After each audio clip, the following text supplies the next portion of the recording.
Now, there is only 3 exit events, and that is retirement, illness or death.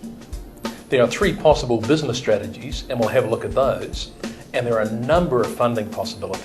When it comes to exit events, most advisors, if they're advising in this market at all, perhaps only cover one event. That is what happens in the event of death.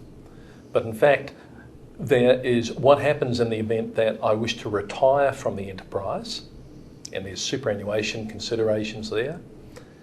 What happens if I am ill, either permanently disabled or temporarily disabled, as well as what happens if I die.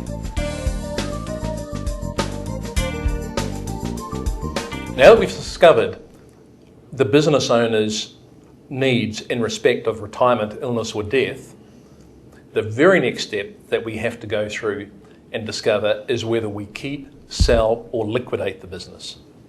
Now this is very important because this is the missing link.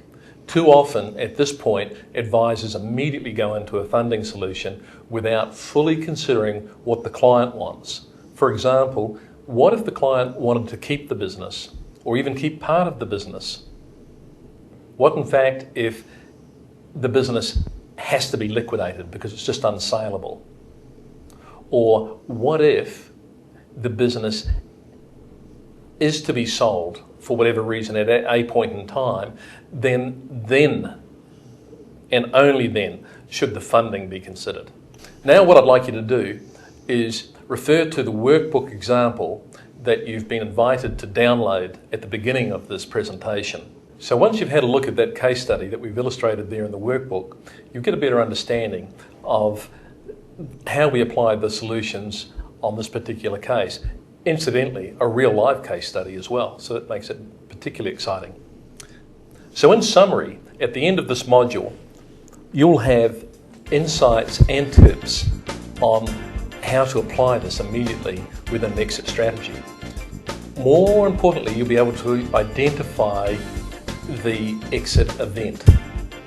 You'll be able to consider the business outcome, and you'll be able to structure a funding solution. And more importantly, the missing link is that funding should apply to whether the owner wishes to keep, sell or liquidate the enterprise.